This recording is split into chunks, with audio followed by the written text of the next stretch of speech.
중앙선거대책위원회 4차 회의 시작하겠습니다.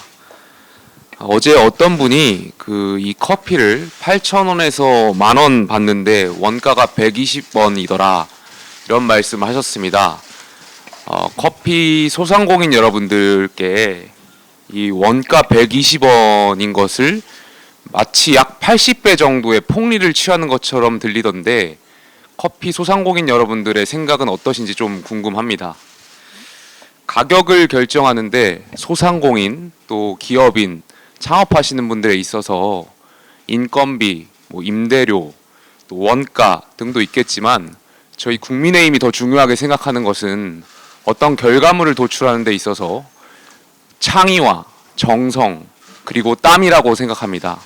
저희 국민의힘은 개인의 창의와 땀, 정성을 존중하는 정당이 되겠습니다.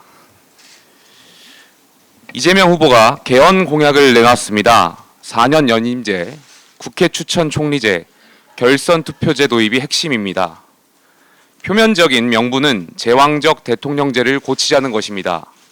하지만 내용을 들여다보면 권력을 나누겠다는 것이 아니라 권력의 축을 다시 짜고 정치적 유불리를 계산한 것이 드러납니다. 이 후보는 지난 대선에서도 개헌을 말했습니다. 그때는 4년 중임제의 임기 단축을 함께 주장했습니다. 그러더니 이번에는 연임제를 꺼냈습니다. 그때도 선거가 한창일 때였고 지금도 마찬가지입니다. 이번에도 대선 후보 토론회 직전에 발표했습니다.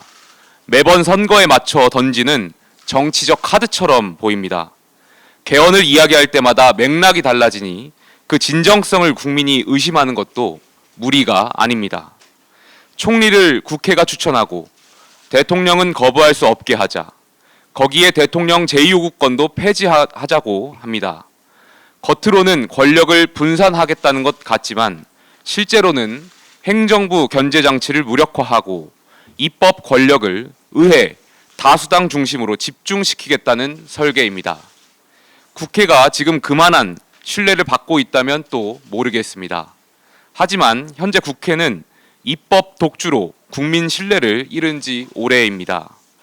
이런 국회에 총리 인사권까지 몰아주겠다는 개헌이 정말 권력 분산이라 부를 수 있는지 되묻지 않을 수 없습니다.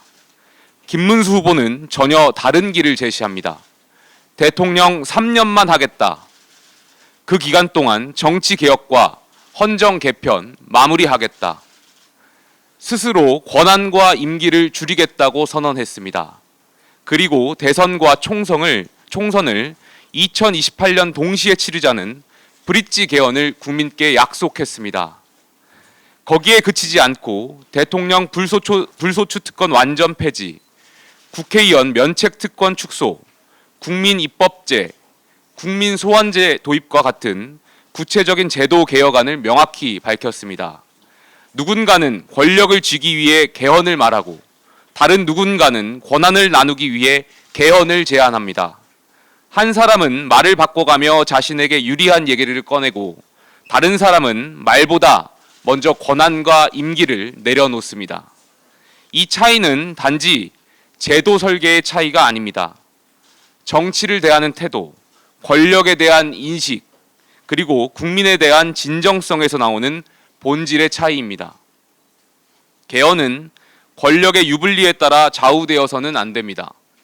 국민 모두가 신뢰할 수 있는 헌정 질서의 틀을 다시 세우는 일입니다.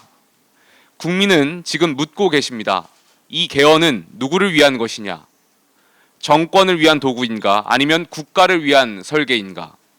그 물음 앞에 우리는 분명히 답해야 합니다. 국민의힘은 개헌을 선거 전략으로 삼지 않습니다. 정권을 위한 개헌이 아니라 국가를 위한 제도 개혁을 추진하겠습니다. 권력자나 특정 정당의 이해가 아니라 국민의 신뢰를 회복하는 길을 택하겠습니다. 그 길의 중심에 김문수 후보가 서 있습니다. 말보다는 실천으로, 권력보다는 책임으로, 정권보다 국민을 먼저 생각하는 개헌을 시작하겠습니다.